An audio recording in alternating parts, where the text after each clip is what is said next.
And that's how I look at it. What makes him get more respect than me? You my next door neighbor, you know, I tell him, you got yours from your family. I got mine from the ground up, from hard work and dedication. Floyd Mayweather is one of the greatest ever.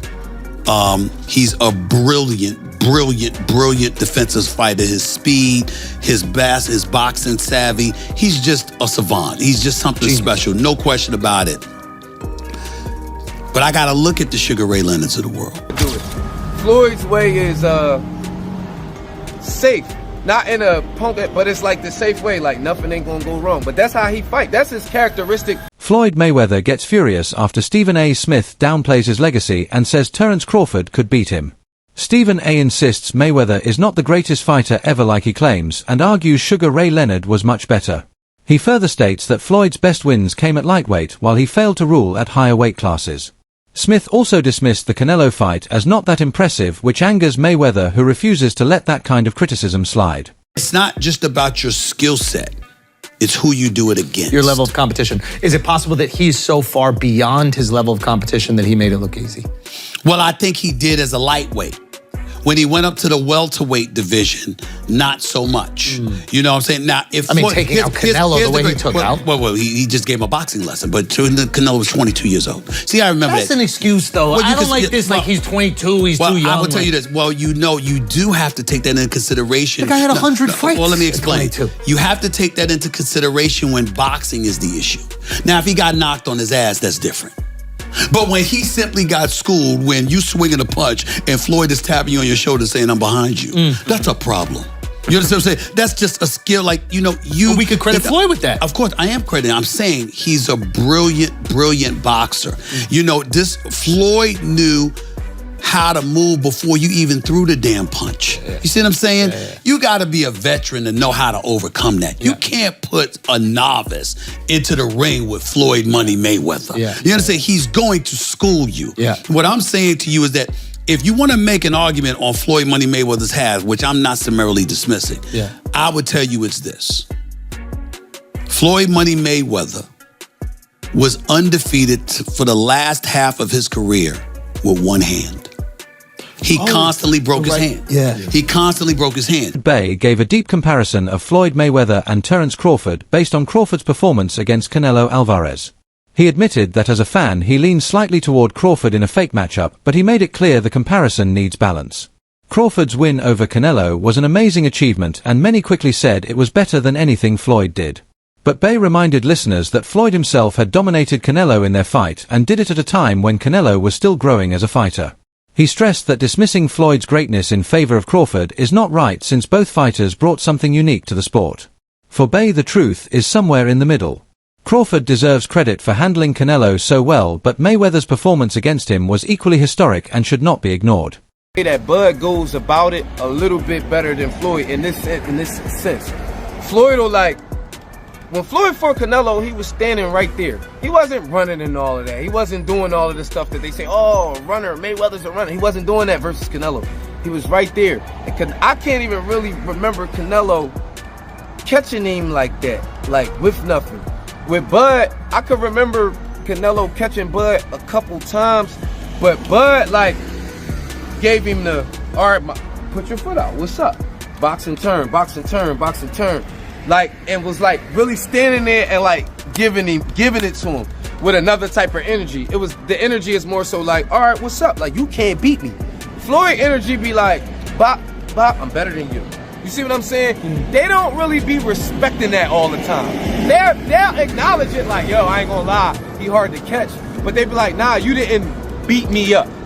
Bud go about his fights in a way where as though the Mexican fan base gotta be I ain't gonna lie, Canelo, he hollered at you. He came at you too. He didn't just be better than you. He was better and then he was all right, I'm gonna come at you. And I think they really respect that. Shit, I respect it. I don't think it's not, I think the less you get hit, the better. I'm always gonna take it that way. So, you know what I'm saying? As a boxing fan, the kind of boxing fan that I am, I would have leaned towards Floyd's performance, but Bud's performance was if I'm a casual fan, I'd rather watch the way Bud do it. Trainer Bousse Ennis spoke strongly about Terence Crawford's place in the sport. He answered critics who questioned Crawford's achievements, saying Crawford has shown time and again that he is one of the best of his era. He highlighted Crawford's ability to take risks no matter the opponent, pointing out that Crawford never backed down from dangerous fights. In his eyes, Crawford does well when facing risk, and that separates him from many other fighters.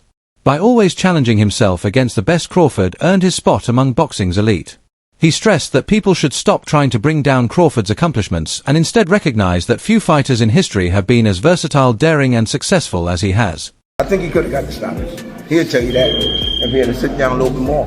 And what I tell you, Terence can fight and he can box. And he can fight. He'll fight this side. He take chances, man. You know what I mean?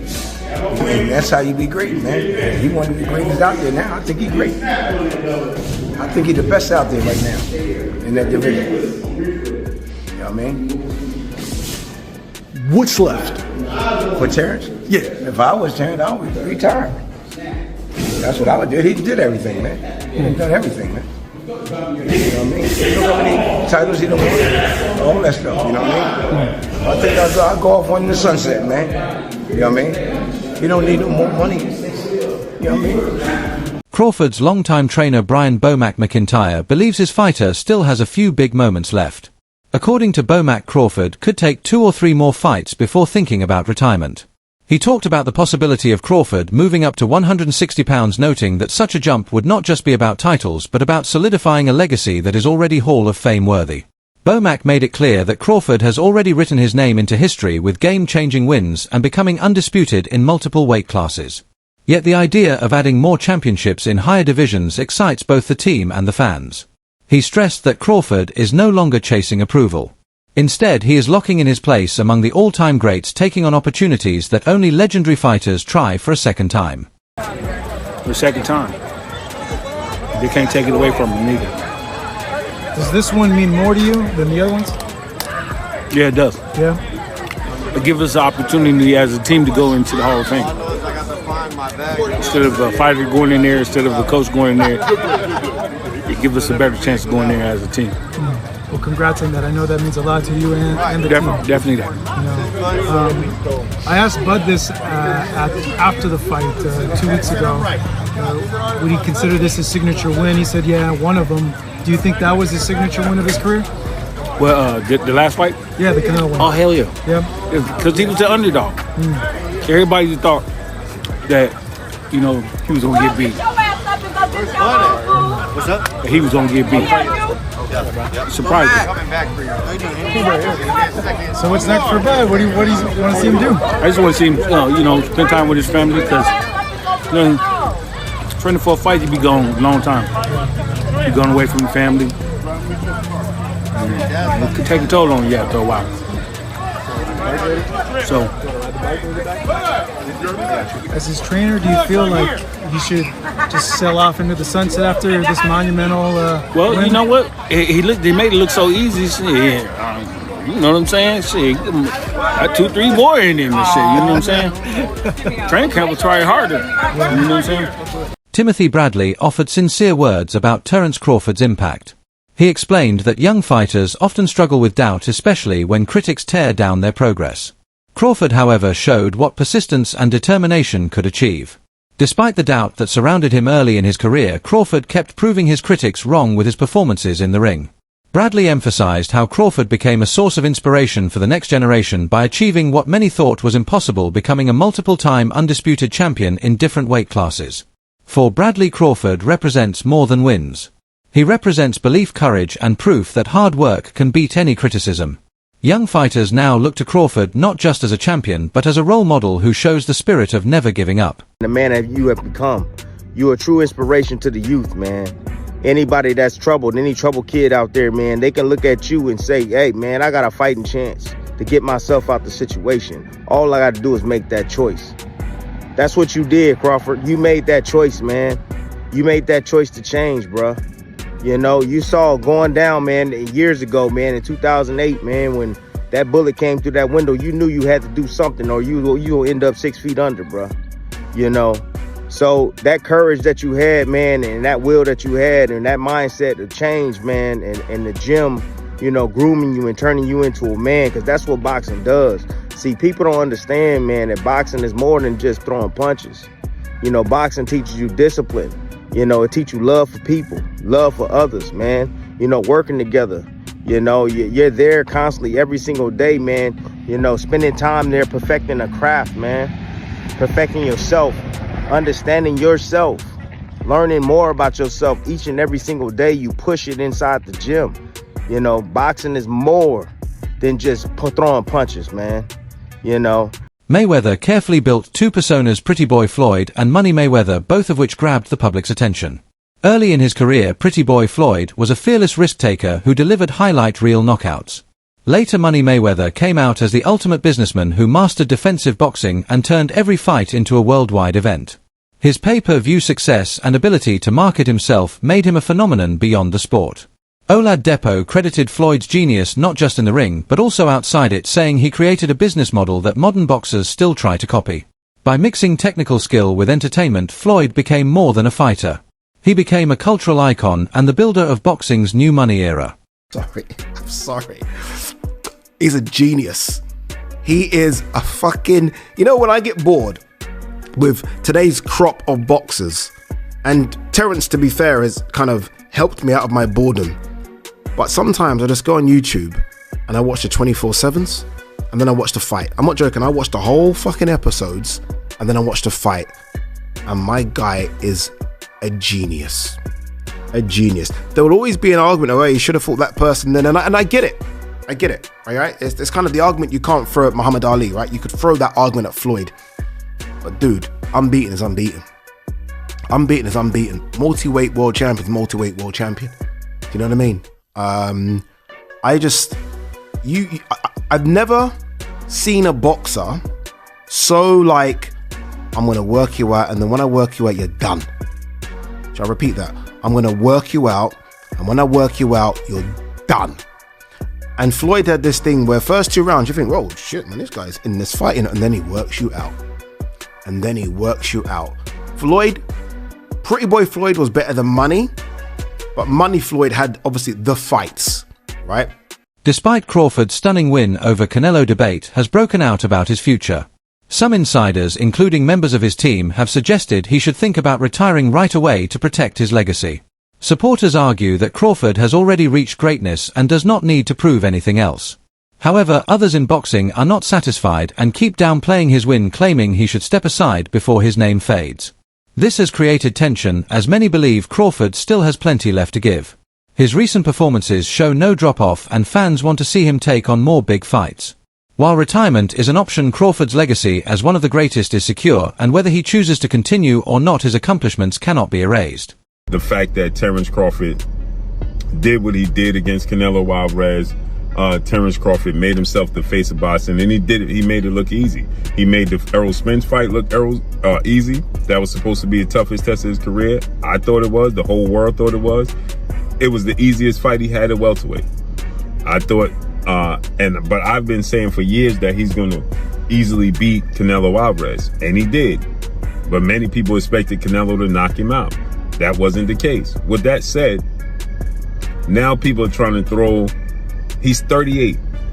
Tomorrow, Terence Crawford will be 38 years old. He's a 5-division champion. If he wants to stick around, like Terence Crawford stated, okay, Terence Crawford stated, if I do stick around, I'm not dropping down no further than 160 pounds. If he stays in boxing, I say he have 2 more fights. Fight Janibek, who's the unified champion. Hopefully Carlos Adames and Lara fight and unify the belts. 2 fights at 160, pad the stats, become a 6-division champion and a 4-division undisputed champion. Cool. Other than that, Terence Crawford needs to retire. Trainer Robert Garcia shared his thoughts on the Mayweather versus Crawford debate. He reminded fans that while Mayweather's record and success are unmatched, he never became an undisputed champion, something both Crawford and Pacquiao achieved. Garcia acknowledged that Crawford's resume in this way is historically important. But he still leaned toward Mayweather if the two were compared directly. He explained that Mayweather's defense timing and ring intelligence would be too much even for a fighter as skilled as Crawford. For Garcia, Mayweather's ability to shut down opponents set him apart, making him a terrible matchup. While he respects Crawford's achievements, Garcia's view is based on the belief that Mayweather's mastery of basics and ring strategy puts him above almost everyone, including today's champions. Man, he doesn't need it anymore.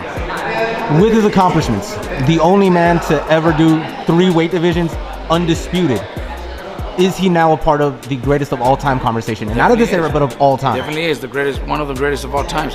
You know, there's still greats out there. There's still, you know, his era or last era, you know, with the Mayweathers, with the Pacquiaos. I think he's, you know, already accomplished more than Pacquiao was 8 division, so we have to, we could argue there because Pacquiao was, fuck, 8 division is almost impossible, and he did it. Mayweather never became undisputed. He's a 5 division champion, but never became undisputed. Never really followed that unification, stuff like that.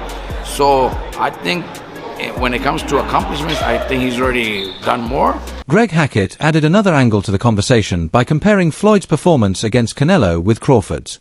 He argued that when Floyd fought Canelo, he was already a complete fighter with unmatched polish and calm.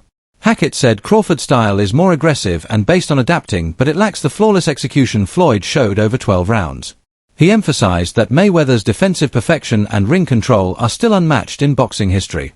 While Hackett respects Crawford's accomplishments, he stressed that Mayweather's version of control was on another level. For him, Crawford's power is impressive, but Floyd's smart brilliance against Canelo was closer to perfect. Stephen A. Smith praised Crawford's win over Canelo, calling it one of the most fun performances in recent years. He pointed out that Crawford was a smaller guy moving up against a bigger, stronger opponent, yet he made the fight look one-sided. Smith praised Crawford for not just showing skill but also giving fans a show they will remember. According to him, boxing needs fighters like Crawford who can mix technical skill with entertainment value. He explained that Crawford's performance proved he is not just a great champion but also an entertainer who can move the sport forward by delivering exciting moments inside the ring. But the biggest props of the night goes to Terence Crawford, who did not disappoint. He was supposed to be the smaller man. He was supposed to be the weaker man. He was supposed to be the man that was going to spend the entire night on his bicycle, running for his damn life because Saul Canelo Alvarez was coming his way. That is not what happened. What happened instead, ladies and gentlemen, was a masterclass in boxing by Terence Crawford. Now, to me, the fight, some people were saying it was a severely lopsided and stuff like that. I'm not going for that. I'm not feeling that at all. It wasn't like that at all, okay? Veteran journalist Dan Raphael took a long-term look at Crawford's career. He argued that Crawford no longer needs to fight to prove his place in boxing history.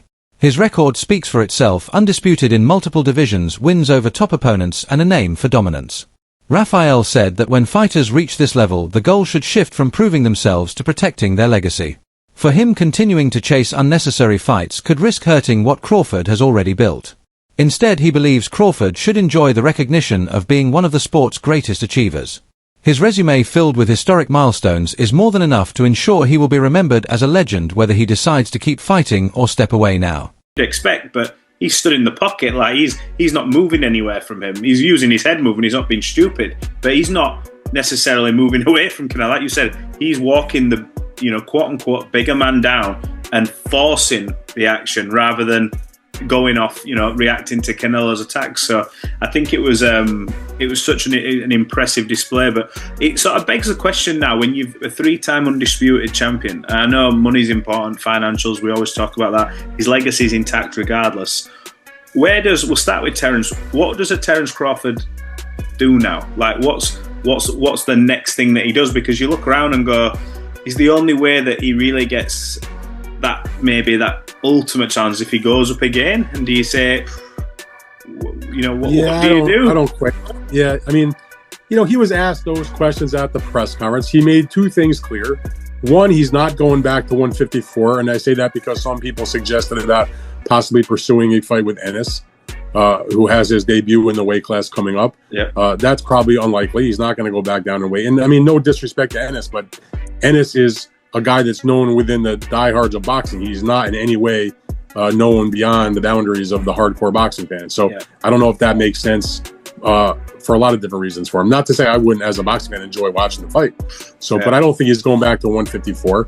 He was asked about like a Benavides at 175, and he acknowledged like that guy's really big. I mean, that's maybe a bridge too far. He already went up to 2 weight classes to fight Canelo at 68. So it feels to me like he can either stay at 168 and defend this championship and look to the same types of names that were being thrown around as the types of guys that would have been in the mix for Canelo had he won the fight. And that's it for today's video. Stay tuned until next time.